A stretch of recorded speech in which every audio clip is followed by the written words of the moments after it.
السلام علیکم ورحمۃ اللہ وبرکاتہ۔ جو لوگ پیچھے بیٹھے ہیں آگے آ جائیں تاکہ بعد میں آنے والوں کو آسان آ جائیے، آگے بڑھ جائیے۔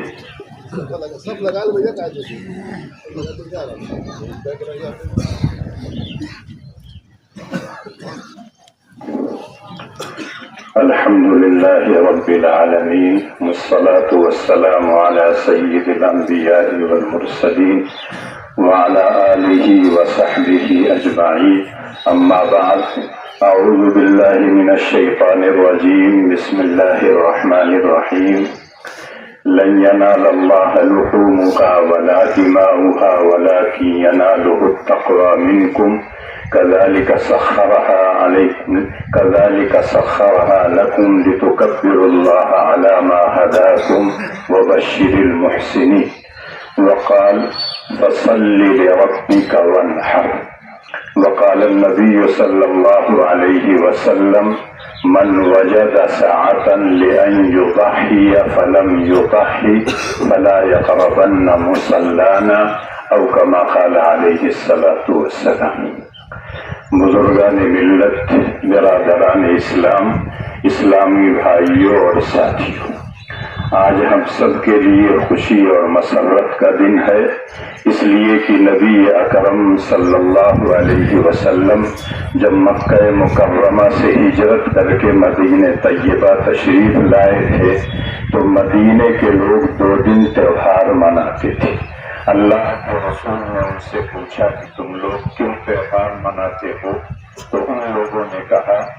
کہ اے اللہ کے رسول، ہمارے آبا اور اجداد 2 دن خوشیاں مناتے تھے، اس لیے ہم لوگ بھی خوشی مناتے ہیں۔ تو اللہ کے رسول صلی اللہ علیہ وسلم نے فرمایا کہ اس کے بدلے اللہ جل شانہ نے تم لوگوں کو 2 دن عطا کیے ہیں جو اس سے بہتر ہے، ایک ہے عید الفطر اور ایک ہے عید الاضحیٰ۔ عید الفطر رمضان کی رحمتوں، برکتوں، مغفرتوں کے بعد جو دن پہلا آتا ہے شوال، اس دن کو ہم لوگ عید الفطر مناتے ہیں کہ اللہ نے ہم کو اور آپ کو رمضان جیسا مبارک مہینہ عطا کیا اور اس کی برکتوں اور رحمتوں کو حاصل کرنے کا موقع عنایت فرمایا۔ اور ایک آج کا دن ہے جو اسلامی کیلنڈر کے آخری مہینے کی آج 10 تاریخ ہے، جس کو ذی الحجہ کہا جاتا ہے، اور ذی الحجہ کا مطلب ہوتا ہے حج والا مہینہ۔ یقیناً اسی مہینے کی 5 تاریخوں کو حج کے تمام مناسک ادا کیے جاتے ہیں، 8، 9، 10، 11، 12۔ یوم الترویہ کہتے ہیں 8 تاریخ کو، یوم عرفہ کہتے ہیں 9 تاریخ کو، 10، 11، 12 یہ ایام نحر کہلاتا ہے۔ یقینی طور پر اللہ کے رسول نے جب یہ فرمایا کہ 2 دن اس سے بہتر ہیں جو تم لوگ زمانے جاہلیت میں مناتے ہو، تو آج کا تہوار ہم سب کے لیے ایک مسلمان ہونے کی حیثیت سے جہاں خوشی اور مسرت کا دن ہے، وہیں برکتوں اور رحمتوں کا بھی دن ہے۔ اس دن میں جو کچھ ہم لوگ کام کرتے ہیں، جو لوگ حج کے لیے گئے ہیں وہ تو 8 تاریخ سے 12 تاریخ تک مناسک حج ادا کرتے ہیں اور اس میں وہ حد سے زیادہ مصروف رہتے ہیں، لیکن جو لوگ کو حج کی سعادت نصیب نہیں ہوئی ہے، یہی ہے، ان کے لیے اللہ کے رسول صلی اللہ علیہ وسلم کا وہ ارشاد کافی ہے کہ ذی الحجہ کی ابتدائی 10 دن اس کی قسم اللہ نے کھائی ہے، والفجر ولیال عشر۔ اس کا مطلب ہے یہ 10 دن جو ہیں دن بھی بہت معتبر اور مبارک ہیں اور رات بھی بہت زیادہ مبارک ہے۔ رات کی عبادت کے بارے میں اللہ کے رسول صلی اللہ علیہ وسلم نے فرمایا کہ وہ شب قدر کے مانند ہے، اور دن میں اگر کوئی آدمی 10، 11، 12 چھوڑ کر روزہ رکھتا ہے ابتدائی دنوں میں تو 1 روزہ سال کے برابر ہے۔ اور خاص طور سے 9 تاریخ کا جو روزہ ہوتا ہے یوم عرفہ کا، اس کے بارے میں اللہ کے رسول نے فرمایا احتسب ان یکفر السنة التي قبلہ والسنة التي بعدہ، کہ ایک دن اگر یوم عرفہ میں روزہ رکھو گے تو اس کا 1 سال پہلے اور 1 سال بعد کے اللہ تعالیٰ گناہ معاف کرتے ہیں۔ یقیناً آج کے دن جو ہم کام کرتے ہیں سب کے اندر صفائی اور ستھرائی ہوتی ہے۔ آپ نہاتے ہیں اور عطر لگاتے ہیں، خوشبو لگاتے ہیں، اچھا کپڑا پہنتے ہیں، دل بھی صاف رہتا ہے۔ جیسے کپڑا صاف ہے، بدن صاف ہے، ہم سمجھتے یہی ہیں کہ دل کے اندر بھی صفائی اور ستھرائی رہتی ہے۔ اور اس طرح سے صاف ستھرا انسان اگر اللہ کے گھر میں آئے، اللہ کا شکر ادا کرنے کے لیے، اپنے لیے دعائیں کرنے کے لیے، تو یقیناً اس کے لیے سعادت اور خوش بختی کی بات ہے۔ اور یقینی طور پر یہ دن ہم سب کے لیے بہت مبارک ہے۔ اور اس دن جیسے ہم سب صاف ستھرے ہیں ویسے ہی ہمارا سارا کام بھی صاف ستھرا ہوتا ہے۔ جو لوگ فجر سے پہلے اٹھے ہوں گے، چاہے فجر سے پہلے غسل کیے ہوں یا بعد میں نماز کے بعد غسل کیے ہوں، عمدہ قسم کا کپڑا، عمدہ قسم کی خوشبو لگا کر اللہ کے دربار میں آتے ہیں۔ لیکن اللہ کے رسول صلی اللہ علیہ وسلم نے فرمایا آج کے دن سب سے بہتر عمل یہ ہے کہ اللہ کے نام پر قربانی کی جائے۔ اور یقینی طور پر قربان کہتے ہیں وہ تمام چیزیں جو اللہ کا تقرب حاصل کرنے کے لیے، اللہ کی قربت حاصل کرنے کے لیے کام کیا جائے، چاہے وہ جانور کی قربانی ہو، چاہے کسی اور چیز کی قربانی ہو۔ یقینی طور پر یہ قربانی جو ہم آپ کرتے ہیں یہ حضرت ابراہیم خلیل اللہ اور حضرت اسماعیل ذبیح اللہ کی یادگار ہے، نبی اکرم صلی اللہ علیہ وسلم کی سنت ہے، جس کا تذکرہ قرآن کریم میں اللہ جل شانہ نے کیا ہے کہ حضرت ابراہیم کی عمر اچھی خاصی ہو گئی تھی، کوئی اولاد نہیں تھی، اللہ سے دعا کیا رب هب لی من الصالحین، اے میرے پروردگار مجھے نیک اولاد دے۔ اللہ نے اولاد دی اور خوشخبری اور بشارت سنائی، فبشرناہ بغلام حلیم، ایک بچہ میں تم کو عطا کروں گا جس کے اندر بردباری، قوت برداشت، قوت صبر بہت زیادہ ہوگی۔ کہیں قرآن نے کہا فبشرناہ بغلام علیم، ایک ایسا بچہ تم کو دوں گا جو صاحب علم ہوگا۔ یقینی طور پر اللہ جل شانہ نے حضرت ابراہیم کو حضرت اسماعیل کی شکل میں ایک اولاد عطا کی جس کے اندر یہ دونوں صفتیں پائی جاتی تھی۔ اور اس سے پہلے جمعہ کو 2 جمعہ میں بیان آیا تھا کہ اللہ اپنے مقرب بندوں کی آزمائش اور امتحان میں مبتلا کرتے ہیں۔ حضرت ابراہیم کی پوری زندگی اٹھا کے دیکھیے، ہر موڑ پر ان کو آزمایا گیا اور ہر امتحان میں وہ بالکل کھڑے اترے تو اللہ نے اس کے بدلے میں انعام عطا کیا، انی جاعلک للناس اماما، اے ابراہیم میں تم کو سارے لوگوں کے لیے مقتدا اور پیشوا بنا کے پیش کرتا ہوں، تم سارے جہان کے لیے مقتدا اور امام ہو۔ اور یہی وجہ ہے کہ آج یہودی ہوں، نصرانی ہوں، حتیٰ کہ اس زمانے کے کفار مکہ بھی کہتے تھے کہ ہم ابراہیم کے مقتدی ہیں۔ ہم کو اور آپ کو تو اللہ نے خود حکم دیا ہے اتبعوا ملت ابراہیم حنیفا، کہیں اللہ کہتے واتبع ملت ابراہیم حنیفا، تو ہم سب تو اس کے متبع ہیں، لیکن اور لوگ جو دعویٰ کرتے ہیں تو اللہ ان سے کہتے ہیں اپنے گریبان میں جھانک کے دیکھو کیا ابراہیم کی صفات تمہارے اندر پائی جاتی ہے؟ یقینی طور پر ان لوگوں کے اندر نہیں پائی جاتی تھی۔ حضرت ابراہیم تو دعوت توحید کا پیغام لے کر آئے تھے اور اس دعوت کو گھر گھر پہنچانے کا کام کیا تھا، اپنے گھر سے شروع کیا تھا، اپنی قوم کو دیا تھا، اپنے زمانے کے بادشاہ وقت کو دیا تھا، جس کے نتیجے میں ان کو آگ میں ڈالا گیا، لیکن اللہ جس کو رکھے ان کو کون چکھے۔ اللہ کا وہ بندہ جو اللہ کی توحید کے لیے آگ میں جانے کے لیے تیار ہو، یقینی طور پر ایسے بندے کو اللہ جلاتے نہیں ہیں۔ جلانے کی قوت اور طاقت آگ کے اندر اللہ نے رکھی ہے۔ اللہ نے اس آگ سے کہا یا نار کونی بردا وسلاما علی ابراہیم، اے آگ تم میرے ابراہیم کے لیے سلامتی اور ٹھنڈک بن جانا۔ ان کا ایک بال بھی کیا ہے جلا نہیں۔ یقینی طور پر حضرت ابراہیم علیہ السلام کو ہر موڑ پر آزمایا گیا، لیکن سب سے بڑی آزمائش جو ہوئی بڑھاپے میں جو اولاد اللہ نے دیا تھا، جو بڑی تمناؤں کے بعد، آرزوؤں کے بعد اور دعاؤں کے بعد پیدا ہوا تھا، جب وہ اس لائق ہوا کہ اپنے باپ کے لیے سہارا بنے، تب اللہ جل شانہ نے کہا کہ اس بیٹے کو میرے راستے میں قربان کر دو۔ لیکن یہ صراحتاً حکم نہیں دیا۔ حضرت ابراہیم نے خواب میں 3 دن دیکھا کہ میں اپنے بیٹے اسماعیل کو ذبح کر رہا ہوں۔ نبیوں کا خواب سچا ہوتا ہے، اس میں کسی طرح کا شک نہیں ہوتا، گویا اللہ کی طرف سے وحی آئی، لیکن خواب میں ان کو پتا چلا کہ میں اپنے بیٹے کو ذبح کر رہا ہوں۔ سورہ صافات میں چند آیتیں پڑھیے تو پورے واقعے کا تذکرہ اللہ نے کیا۔ رب هب لي من الصالحين فبشرناه بغلام حليم فلما بلغ معه السعي قال يا بني إني أرى في المنام أني أذبحك فانظر ماذا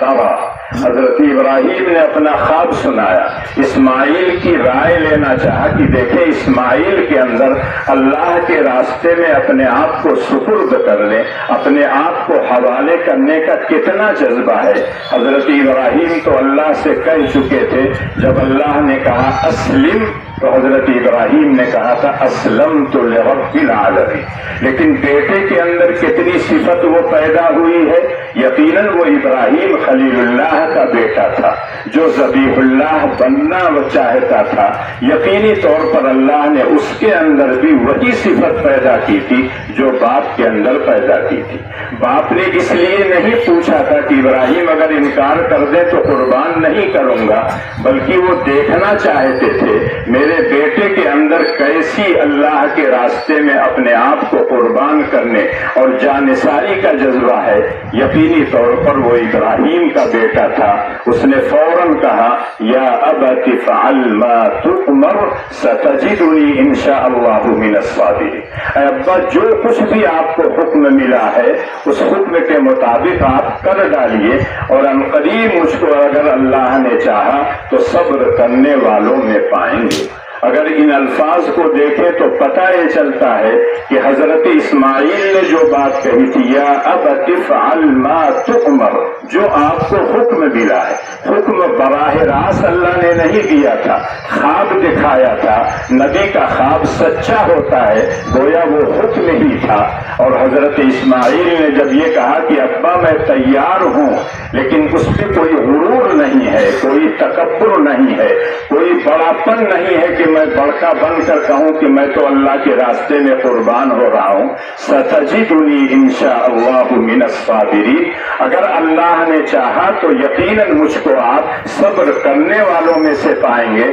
آپ سے اور مجھ سے پہلے بہت سے انبیاء گزرے ہیں، انہوں نے بھی صبر سے کام لیا تھا، اللہ کے راستے میں ہر طرح کی تکلیفیں برداشت کی تھی۔ اگر یہ اللہ کا حکم ہے تو آپ کر ڈالیے۔ اس کے بعد قرآن نے پورے واقعے کو سمیٹتے ہوئے کہا فلما اسلما وتلہ للجبین، جب دونوں باپ بیٹے تیار ہو گئے، اپنے آپ کو اللہ کے حوالے کر چکے، تو بیٹے کو پہلو کے بل لٹایا، اور بعض روایتوں میں آتا ہے پیشانی کے بل، تاکہ اسماعیل کا چہرہ حضرت ابراہیم کے سامنے نہ آئے، کہیں ایسا نہ ہو کہ باپ کی شفقت اور بیٹے کی محبت آڑے آ جائے، اس لیے انہوں نے کہا پیشانی کے بل مجھ کو لٹا دیجئے۔ اور اس کے بعد حضرت ابراہیم نے چھری چلانا چاہا، لیکن اللہ کو مقصود اسماعیل کو ذبح کرانا نہیں تھا، بلکہ ابراہیم اور اسماعیل کا امتحان مقصود تھا۔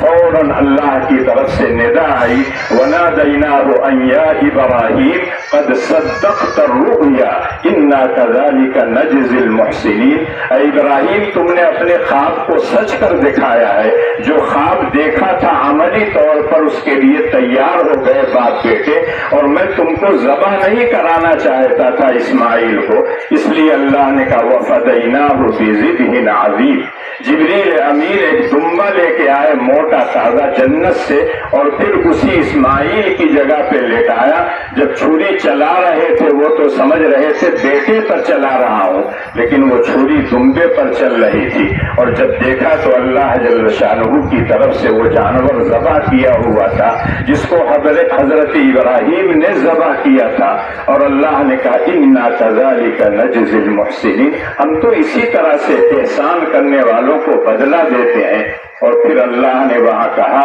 ان ھذا لہو البلاء المبین، یہ ابراہیم کی سب سے بڑی آزمائش تھی، سب سے بڑا امتحان تھا۔ جذبات کو قربان کرنا، گھر بار کو چھوڑنا، اپنی اولاد کو چھوڑ دینا، اسی طرح سے اپنے والدین کو چھوڑ دینا، ایک وطن کو چھوڑ کر دوسرے وطن چلا جانا، یہ تو آسان کام ہے، لیکن وہ لخت جگر، وہ نور نظر، آنکھوں کا تارا، دل کا سرور اور چین جو بڑی تمناؤں کے بعد پیدا ہوا ہو، اس کو اللہ کے راستے میں قربان کرنا یہ سب کے بس کی بات نہیں ہے۔ یہ خلیل اللہ ہی کا کام تھا، اور ذبیح اللہ اس کے لیے تیار تھے، لیکن اللہ کو یہ ادا اتنی پسند آئی کہ اللہ نے قیامت تک لوگوں کے لیے اس چیز کو واجب قرار دے دیا۔ وَتَرَكْنَا عَلَيْهِ فِي الْآخِرِينَ سَلَامٌ عَلَىٰ إِبْرَاهِيمَ، کہ اللہ کہتے ہیں ابراہیم کو سلامتی ہو، اور یہ جو کام ابراہیم نے کیا ہے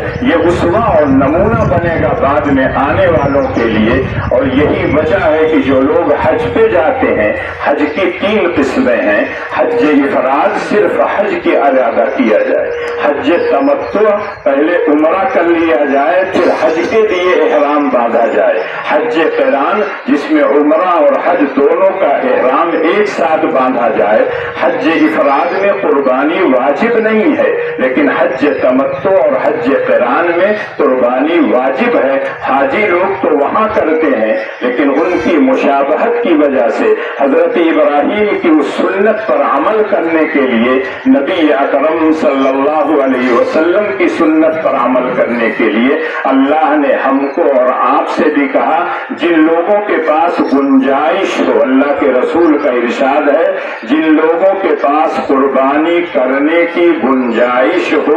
اور قربانی نہیں کیا تو بہت سخت وعید ہے، فلا یقربن مصلانا، ہماری عیدگاہ کے قریب وہ لوگ نہ آئے۔ کس منہ سے اپنے آپ کو کہتے ہیں کہ ہم ملت محمدیہ کے ماننے والے ہیں، حضرت محمد صلی اللہ علیہ وسلم کے ہم متبع ہیں اور ان کے ہم امتی ہیں، اور ایک جانور کی قربانی نہیں کر سکتے ہیں؟ تو اللہ کے رسول نے کہا ہماری عیدگاہ میں مت آنا۔ لیکن عام فقہا یہ کہتے ہیں اللہ کی طرف سے جو حکم ہے، جو صاحب نصاب ہو، 7.5 تولہ سونا ہو، 52 تولہ کا چاندی ہو، یا اتنا پیسہ ہو تو اس کو قربانی کرنا واجب ہے۔ ہر شخص کے اوپر اپنی قربانی کرنا واجب پہلے ہے، اس کے بعد اللہ نے اگر وسعت دی ہے اپنے والدین کے نام سے کرے، کسی اور کے نام سے کرے، تاجدار مدینہ سرکار دو عالم صلی اللہ علیہ وسلم کی طرف سے کرے، سب کی طرف سے کر سکتے ہیں، لیکن پہلے اپنے نام سے کرنا چاہیے۔ بہت سے لوگ یہ غلطی کرتے ہیں کہ اپنے نام کی قربانی نہیں کرتے ہیں، اور جو ان کے باپ دادا دنیا سے چلے گئے ہیں ان کے نام سے کرتے ہیں۔ تو پہلے آپ اپنے نام سے کیجئے، پھر ان لوگوں کے نام سے کیجئے۔ اور یہ قربانی جو ہم آپ ادا کرتے ہیں یہ حضرت ابراہیم کی یادگار ہے۔ خود اللہ کے رسول سے صحابہ کرام نے پوچھا کہ اے اللہ کے رسول یہ قربانی کی حقیقت کیا ہے؟ ما هذه الاضاحی، اس قربانی کو ہم کیوں کرتے ہیں؟ تو اللہ کے رسول نے ایک چھوٹا سا جملہ فرمایا تھا، سنت ابیکم ابراہیم، تمہارے جد امجد ابو الانبیاء حضرت ابراہیم کی سنت ہے۔ تو ان لوگوں نے پوچھا تھا فما لنا فیہا یا رسول اللہ، اے اللہ کے رسول ہم کو کیا ملے گا؟ تب اللہ کے رسول نے کہا جس جانور کی تم قربانی کرو گے اس کے ایک ایک بال پر تم کو نیکیاں ملے گی. کوئی آدمی بکری کرتا ہے، بکرا کرتا ہے، صبح سے شام تک اس کے بالوں کو گن ڈالیے شاید آپ نہ گن پائیں. لیکن ان صحابہ نے سوالات کر کے ہمارے لیے بہت آسانی کر دیا تھا. ایک صحابی نے کہا کہ اللہ کے رسول جو بھیڑیں ہوتی ہیں ان کے کھال پر جو اون ہوتا ہے وہ، تو اللہ کے رسول نے کہا ایک ایک اون پر تم کو اجر و ثواب ملے گا. تو اتنا اجر و ثواب ملتا ہے. اور اسی لیے کہا جاتا ہے ان 3 دنوں میں سب سے بہتر عمل اللہ کے راستے میں جانور کو قربان کرنا. یہ اللہ کا بہت بڑا فضل اور انعام ہے کہ اللہ نے ہم سے بیٹوں کی قربانی نہیں مانگی، ورنہ شاید ہم آپ بیٹوں کی قربانی نہیں دے پاتے. لیکن جانور کی قربانی بہرحال قدر آسان ہے. لیکن اس وقت بھی اللہ کے رسول حضرت فاطمہ سے کہہ رہے تھے جب قربانی کی جا رہی تھی، فاطمہ آؤ قربانی کے پاس کھڑے ہو کر دیکھو. یقینی طور پر جب ایک جانور کے گلے پر چھری چلتی ہے اور اگر اس کو آپ نے پالا ہے، اس کو کھلایا ہے، اس کو پلایا ہے، اس سے پیار اور محبت کیا ہے، تو بعض مرتبہ محسوس ایسا ہوتا ہے کہ اپنے بیٹے ہی کے گلے پہ ہم چھری چلا رہے ہیں. اور جب انسان دیکھتا ہے تو ایک طرح کی بہادری پیدا ہوتی ہے، شجاعت پیدا ہوتی ہے، حوصلہ ملتا ہے، امنگ ملتی ہے کہ اگر ہم اپنے سارے جذبات کو قربان کر سکتے ہیں اللہ کے لیے تو ایک جانور کی قربانی تو ہمارے لیے آسان ہے. اور یہ قربانی صرف حضرت ابراہیم نے نہیں کیا ہے. سب سے پہلے انسان ابو البشر حضرت آدم علیہ السلام دنیا میں جب تشریف لے آئے تھے تو اس وقت حضرت آدم اور حوا کو ایک مرتبہ میں ایک بچہ اور ایک بچی پیدا ہوتی تھی، اور دوسری مرتبہ پھر ایک بچہ اور ایک بچی پیدا ہوتی تھی. جو بھائی بہن ایک ساتھ پیدا ہوتے تھے ان کی آپس میں شادیاں نہیں ہوتی تھی. پہلی مرتبہ جو بیٹا پیدا ہوا ہے اور دوسری مرتبہ جو بیٹی پیدا ہوئی ہے ان دونوں سے شادی ہو سکتی تھی. لیکن جو بہن بھائی ایک مرتبہ پیدا ہوئے ہیں آپس میں ان کی شادیاں نہیں ہوتی تھی. حضرت آدم کے 2 بیٹے تھے، ایک کا نام تھا حابیل، ایک کا نام تھا قابیل. قابیل کے ساتھ جو بچی پیدا ہوئی تھی وہ خوبصورت تھی، حسین و جمیل تھی، اور حابیل کے ساتھ جو بچی پیدا ہوئی تھی جو اس کی بہن تھی وہ اتنی خوبصورت نہیں تھی. لیکن قابیل کی خواہش یہ تھی کہ میرے ساتھ جو بچی پیدا ہوئی ہے، جو میرے ساتھ میری بہن دنیا میں تشریف لے آئی ہے، میں اس کے ساتھ شادی کروں. لیکن حضرت آدم کی شریعت میں یہ جائز نہیں تھا. حضرت آدم علیہ السلام نے سمجھایا لیکن قابیل مانا نہیں. تو وہاں بھی قرآن کہتا ہے کہ حضرت آدم نے کہا دونوں اللہ کے راستے میں کچھ قربانی پیش کرو، کوئی چیز پیش کرو، نذرانہ اللہ کے بارگاہ میں پیش کرو. تو ایک نے ایک دمبا پیش کیا اور ایک نے کھیت کا غلہ پیش کیا. حابیل جو تھوڑا سا اس کی شادی قابیل کی جو بہن ساتھ میں پیدا ہوئی تھی اس کے ساتھ ہونی تھی، وہ خوبصورت تھی، اس کی طرف سے تو کوئی اعتراض نہیں تھا، قابیل کی طرف سے اعتراض تھا. اور جب دونوں نے اپنی قربانی پیش کی، اس زمانے کی اللہ کی عادت اور سنت یہ رہی ہے کہ آسمان سے ایک آگ آتی اس کو جلا دیتی تھی تو سمجھا جاتا تھا کہ اس کی قربانی کا ہے قابل قبول ہے، اللہ کی بارگاہ میں مقبول ہو گئی. جب دونوں نے پیش کیا تو حابیل کی قربانی اللہ نے جلوا دیا آگ سے، اس کا مطلب ہے اس کی قربانی مقبول ہو گئی. تو قابیل حسد کی وجہ سے، غصے کی وجہ سے کہنے لگا لأقتلنک،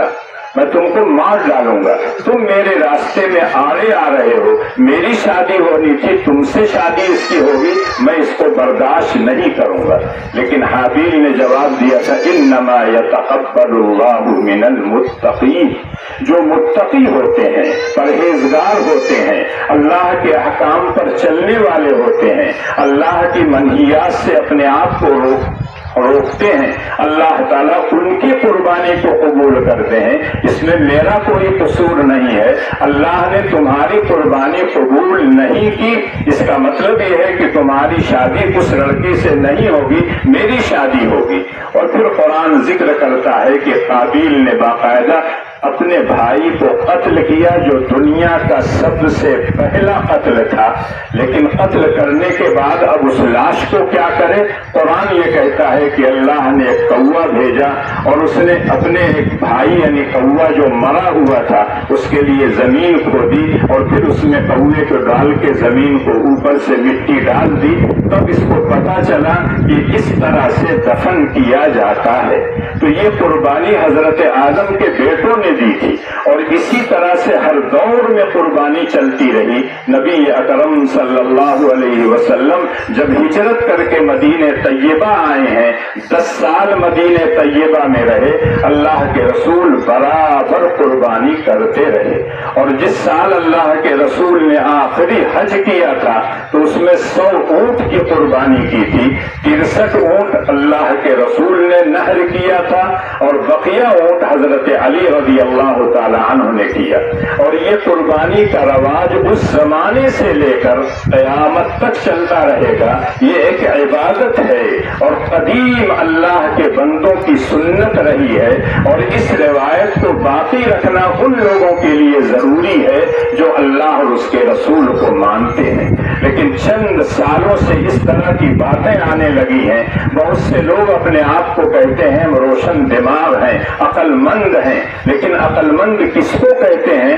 اللہ کہتے ہیں الذین یذکرون اللہ قیاما وقعودا وعلی جنوبہم ویتفکرون فی خلق السماوات والارض۔ لیکن یہ لوگ چند کتابیں پڑھ کے اپنے آپ کو عقل مند سمجھنے لگتے ہیں اور اللہ کی طرف سے جو احکامات آتے ہیں ان احکامات میں تغیر اور تبدل پیدا کرنے لگتے ہیں، لوگوں کے دلوں میں وساوس اور شکوک اور شبہات پیدا کرنے لگتے ہیں کہ اتنے لاکھ اتنے کروڑ جانوروں کو کیوں ذبح کیا جاتا ہے، یہ بلا وجہ کی جو ہتیا ہے۔ لیکن آج کی سائنس تو کہتی ہے پھلوں میں بھی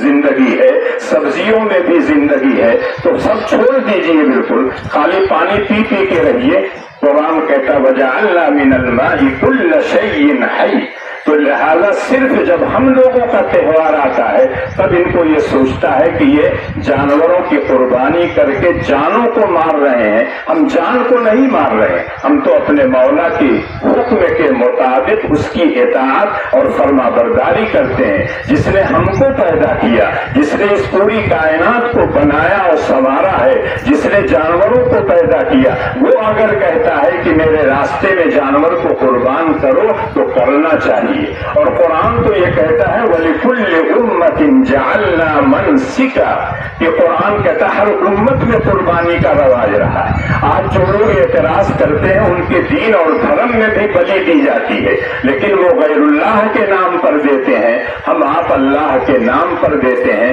فرق صرف یہ ہوتا ہے، لیکن ان کو صرف اعتراض اس وقت ہوتا ہے اور طرح طرح کے اصول اور ضوابط سناتے ہیں۔ جس ملک میں ہم رہتے ہیں اس ملک کا جو دستور ہے وہ ہم کو اجازت دیتا ہے، ہم اپنے دین اور دھرم کے مطابق اپنی عبادتوں کو کر سکتے ہیں، قربانیاں کر سکتے ہیں، مسجدیں بنا سکتے ہیں، اپنے اسکول بنا سکتے ہیں، اس میں اپنے بچوں کو تعلیم دے سکتے ہیں۔ لیکن جب اعتراض ہوتا ہے تو صرف ہم پر ہوتا ہے، لیکن بقیہ لوگ جو کچھ کرتے ہیں دنیا جانتی ہے کہ وہ ملک کے اصول سب کے لیے ہیں، دستور سب کے لیے ہے۔ اگر سب کے لیے یہ ہے تو بالکل صحیح بات ہے۔ دیہاتوں میں تو کوئی آدمی عیدگاہ سے باہر نہیں رہتا ہے، لیکن شہروں میں جگہ تھوڑی ہوتی ہے، اس لیے وہاں کبھی کبھی لوگ باہر نماز پڑھ لیا کرتے تھے۔ لیکن جب سے حکومت نے یہ آرڈر دے دیا ہے باہر کوئی نماز نہیں پڑھے گا، لیکن وہ سہولت سے کہا جا سکتا ہے، نرمی سے کہا جاتا ہے، لیکن جب وعید اور ڈرانے اور دھمکانے کے انداز سے کہیں گے تو یقینی طور پر بہت سے لوگ بگڑ جاتے ہیں اور اس کی مخالفت کرنے لگتے ہیں۔ لیکن ہمارا دین تو ہم کو یہ سکھاتا ہے جس ملک میں ہم رہتے ہیں اس ملک کے قوانین کے ہم پابند ہیں، اس لیے ہمیں مسجدوں کے اندر عیدگاہ کے اندر نماز پڑھنا چاہیے، اور اسی بہانے نہ جانے وہ کیا کیا کہتے رہتے ہیں کہ اگر زیادہ لوگ ہیں شفٹ میں پڑھیے، اس سے زیادہ ہو جائیں تو اولاد کو کم کیجیے، جو قرآن کہتا وَلَا تَقْتُلُوا أَوْلَادَكُمْ خَشْيَةَ إِمْلَاقٍ۔ یہ لوگ کیا ہے، لوگوں کے درمیان غلط فہمیاں پھیلا رکھے ہیں کہ مسلمانوں کے بچے بہت زیادہ ہیں، ہم سے آپ سے زیادہ تو بہت سے ان کے بچے ہیں جو اپنے آپ کو وزیر کہتے ہیں، حلف لے کے پارلیمنٹ میں جاتے ہیں، ان کو دیکھیے تو کسی کے 8 ہیں، کسی کے 7 ہیں، کسی کے 6 ہیں، اس کو نہیں دیکھتے ہیں، لیکن جب بات آتی ہے تو صرف مسلمان نشانے پر ہوتے ہیں۔ ایسا نہیں ہونا چاہیے، اور ہم کو اور آپ کو اس سے مایوس نہیں ہونا چاہیے۔ ہمارے دلوں کے اندر تو اور حوصلہ اور جذبہ پیدا ہونا چاہیے۔ جس دین کو ہم مانتے ہیں اس دین کے مطابق اگر ہم چلیں گے تو اللہ نے تو بہت پہلے کہہ رکھا ہے وَلِلَّهِ الْعِزَّةُ وَلِرَسُولِهِ وَلِلْمُؤْمِنِينَ، کہیں اللہ کہتے وَأَنْتُمُ الْأَعْلَوْنَ إِن كُنتُم مُؤْمِنِينَ۔ تو اگر آپ عزت چاہتے ہیں، سربلندی چاہتے ہیں، اور اس دنیا میں آرام اور سکون کی زندگی چاہتے ہیں، آخرت میں آپ کامیاب ہونا چاہتے ہیں، تو اللہ اور اس کے رسول کے کہنے کے مطابق زندگی گزاریے، لوگوں کے کہنے میں مت آئیے۔ افواہیں طرح طرح کی پھیلتی ہیں، ان افواہوں کے چکر میں مت پڑیے۔ حکومت یہ نہیں منع کرتی ہے کہ قربانی مت کیجیے، جو جانور انہوں نے ممنوع قرار دیا ہے اس کو تو ہم نے کئی سال پہلے سے چھوڑ دیا ہے، نہ کھاتے ہیں نہ قربانی کرتے ہیں۔ اب ان کی طرف سے پریشانی آتی ہے کہ ہم نے پالا ہے، اب اس کو کہاں لے جائیں۔ بہار میں دیکھ لیجئے، سارے ہندو بھائی کا ہے پریشان ہے، لون لے لے کے جانور لیے تھے، اب پابندی لگ گئی قربانی پر اس جانور کی جس کو انہوں نے خریدا تھا، تو اب کہاں لے جائیں گے؟ نقصان ہی نقصان ہو رہا ہے۔ اور جو ان لوگوں کے گوشالہ بنتی ہے اس میں آپ دیکھ لیجئے آئے دن آتا ہے، اتنی گائیں مر گئی، اتنی گائیں زخمی ہو گئی، اتنی گایوں کا کھانا نہیں ملا، پانی نہیں ملا۔ اگر آپ جانور کی حفاظت نہیں کر سکتے ہیں تو اس طرح کی پابندی لگانے سے فائدہ کیا ہے؟ ہم نے تو بہت پہلے چھوڑ دیا ہے، نہ ہم کھاتے ہیں اس جانور کا گوشت نہ اس کی قربانی کرتے ہیں، لیکن آپ کا مقصد صرف یہ ہے کہ مسلمان کیوں قربانی دے رہے ہیں۔ اور اسی لیے بارہا میں کہتا ہوں کہ جب قربانی آپ بکرے کی کیجئے، پڑوے کی کیجئے جس کی اجازت ہے، تو اگر پولیس والے آئیں تو ان کو باقاعدہ لکھوا دیا کیجئے، ورنہ کچھ دنوں کے بعد یہ کہیں گے یہاں قربانی نہیں ہوتی تھی، ایک نئی روایت ہے، اس کے مطابق آپ قربانی چھوڑ دیجئے۔ قربانی آج سے نہیں ہے، پہلا انسان جب دنیا میں آیا تھا تب سے چل رہی ہے، اور آخری انسان تک یہ قربانی کا سلسلہ چلتا رہے گا۔ لیکن قربانی کرتے وقت ہم کو اور آپ کو اپنے دل کو ٹٹول کر دیکھنا چاہیے کہ قربانی ہم کیوں کرتے ہیں۔ اللہ کہتے ہیں لن ینال اللہ لحومها ولا دماؤها ولکن ینالہ التقوی منکم۔ اللہ کے ہاں جانوروں کا گوشت اور جانوروں کا خون نہیں پہنچتا ہے، بلکہ اللہ تمہارے جذبات کو دیکھتے ہیں، کس جذبے سے قربانی کر رہے ہو۔ اللہ کے حکم کی اطاعت ہے، حضرت ابراہیم اور اسماعیل کی یادگار کے طور پر نبی اکرم صلی اللہ علیہ وسلم کی سنت کے مطابق کر رہے ہو تو تم کو کرنا چاہیے۔ اللہ کے رسول کہتے ہیں جب میری سنتیں مٹ رہی ہو اس وقت اگر میری ایک سنت پر عمل کیا جائے، اس کو زندہ کیا جائے، 100 شہیدوں کا اجر و ثواب ملے گا۔ یقینی طور پر قربانی اگر کرتے ہیں اللہ کے رسول کی سنت کو زندہ کر رہے ہیں، اور اللہ تعالیٰ اتنے ثواب کا وعدہ کر رہے ہیں، اس لیے ہم کو اور آپ کو ان 3 دنوں میں سب سے بہترین کام قربانی کرنا ہے جانوروں کی۔ لیکن جب قربانی کیجئے تو اسلام دین فطرت ہے، صفائی اور ستھرائی کا دین ہے۔ الطہور شطر الایمان کہا گیا ہے، النظافت من الایمان کہا گیا ہے، اس کے ہر کام میں صفائی اور ستھرائی ہے۔ جب انسان دنیا میں آتا ہے تو اس بچے کے سر پر جو بال ہوتے ہیں اسلامی نقطہ نظر سے اس کو مڈایا جاتا ہے، اس کے بدلے آدمی صدقہ کرتا ہے، اور پھر جب بڑا ہوتا ہے بغل میں بال آتے ہیں، زیر ناف بال آتے ہیں، ان تمام کی صفائی کا حکم ملتا ہے۔ ناخن اگر بڑے ہو جائیں اس کو کاٹنے کا حکم ملتا ہے۔ یہ تمام کے تمام اگر صفائی کا حکم ہے، یقینی یقینی طور پر استنجا کرنا، ختنہ کرانا، مزمزہ اور ناک میں پانی ڈالنا، ان سب کا تعلق صفائی اور ستھرائی سے، جس دین نے پہلے دن سے صفائی کا حکم دیا ہے۔ اور جب انسان مومن کی حالت میں، ایمان کی حالت میں دنیا سے جاتا ہے تو آپ سب لوگ دیکھتے ہیں اس کو نہلایا جاتا ہے، اس کو کفن پہنایا جاتا ہے، خوشبو لگائی جاتی ہے اور پھر لے جا کے اس کو قبر میں لٹایا جاتا ہے۔ جس دین نے پہلے دن سے آخری دن تک صفائی اور ستھرائی کا حکم دیا ہو، اس دین کے ماننے والے قربانی کر کے گندگی نہیں پھیلاتے ہیں، صفائی اور ستھرائی کا خیال رکھتے ہیں۔ کچھ لوگ ہوتے ہیں جو اس طرح کا گندا کام کر دیتے ہیں جس کی وجہ سے سارے لوگ بدنام ہوتے ہیں، اس لیے ان کو خیال رکھنا چاہیے گڈھا کھود کر وہ تمام جو زائد چیزیں ہوتی ہیں اس کو اس میں دفن کر دیجئے اور اس میں نمک ڈال دیجئے، بدبو بھی ختم ہو جائے گی، سڑگل کے ختم ہو جائے گا، کسی کو کوئی تکلیف نہیں ہوگی۔ ہمارا تو تعارف ہی کرایا جاتا ہے کہ مسلمان وہ ہے جس کے ہاتھ سے، جس کی کسی چیز سے کسی آدمی کو تکلیف نہیں پہنچتی ہے، نہ زبان سے کسی کو برا بھلا کہتا ہے، نہ ہاتھ سے کسی کو مارتا اور تکلیف دیتا ہے۔ تو ہم جس ملک میں رہتے ہیں، جس گاؤں میں رہتے ہیں، جس شہر میں رہتے ہیں، وہاں قربانی آپ شوق سے کیجئے، حکومت منع نہیں کر سکتی ہے، دستور ہند ہم کو یہ اجازت دیتا ہے، لہذا ہم کو اور آپ کو قربانی شوق سے، اخلاص کے ساتھ، للہیت کے ساتھ قربانی کرنی چاہیے، لیکن صفائی اور ستھرائی کا خیال رکھنا چاہیے، کسی آدمی کو تکلیف نہ ہو۔ جب آپ ذبح کریں گوشت اگر کسی کو دے رہے ہو تو چھپا کے دیجئے، پلاسٹک میں پنی میں دیجئے، کسی برتن میں ڈھک کے دیجئے، وہاں سے آپ لا رہے ہو گھر تو آپ بالٹی میں لے آئیے، کپڑا ڈھک دیجئے تاکہ کوئی دیکھ کر اپنے جذبات سے بے قابو نہ ہونے پائے۔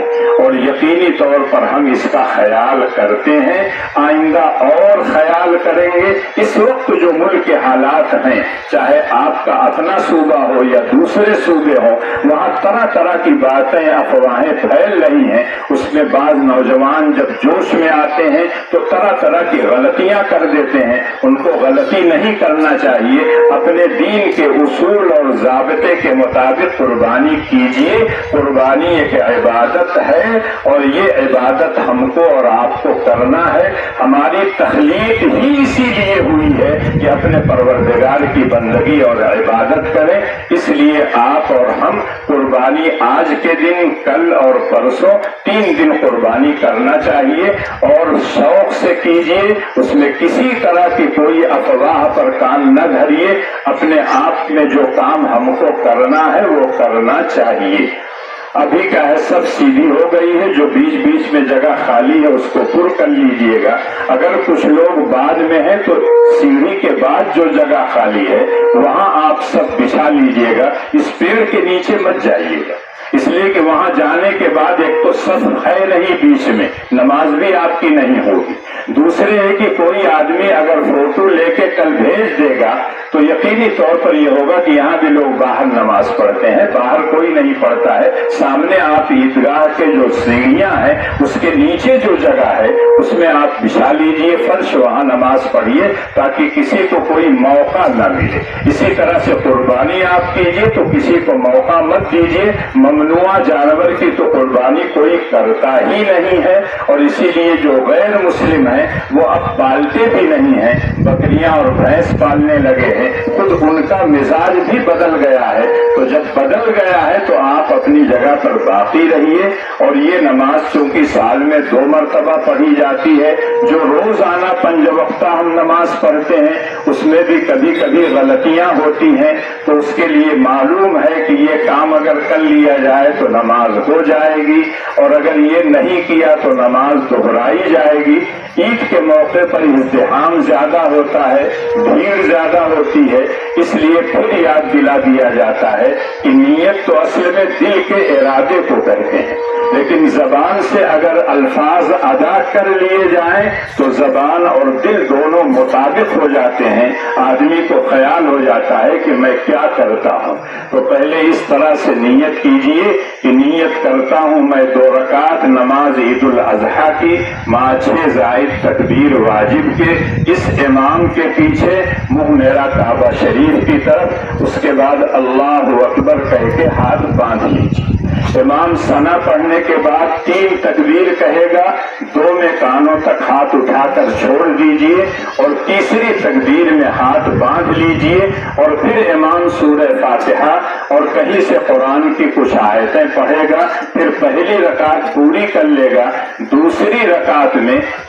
قرات کے بعد سورہ فاتحہ اور کوئی سورت پڑھنے کے بعد امام 4 تکبیر کہے گا، 3 تکبیر میں کانوں تک ہاتھ اٹھا کر چھوڑ دیجئے، چوتھی تکبیر کہتے ہوئے رکوع میں چلے جائیے اور بقیہ نماز پوری کر لیجئے۔ نماز کے بعد پورے خشوع اور خضوع کے ساتھ گڑ گڑا کے اللہ سے دعا کیجئے کہ اللہ تعالیٰ آپ کی زندگی میں چین اور سکون نصیب فرمائے، آپ کے خاندان میں آرام اور سکون کی زندگی عطا فرمائے۔ جس ملک میں رہتے ہیں، جس ملک کو ہمارے اکابر نے سنوارا ہے، سجایا ہے، اپنے خون جگر سے طرح طرح کی شہادتیں دے کر اس ملک کی امن اور شانتی کے لیے، اس کی بقا اور تحفظ کے لیے دعائیں کیجیے، اور پوری ملت اسلامیہ کے لیے دعا کیجیے، اور ہمارے وہ بھائی جو بے قصور ہیں اور جیلوں میں سڑ رہے ہیں ان کے لیے دعا کیجیے کہ اللہ تعالیٰ ان کی رہائی کا کوئی بندوبست کرے،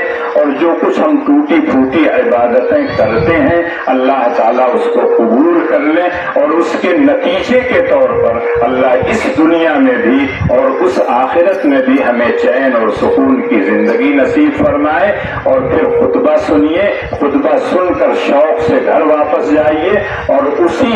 اہتمام کے ساتھ قربانی کیجیے، صفائی ستھرائی کا خیال رکھیے گا، اور یقیناً اگر صفائی ستھرائی کا خیال رکھیں گے تو اس میں آپ کا فائدہ ہے، آپ کے گھر والوں کا فائدہ ہے، آپ کے محلے والوں کو فائدہ ہے۔ اللہ مجھ کو اور آپ کو کہنے اور سننے سے زیادہ عمل کی توفیق عنایت فرمائے۔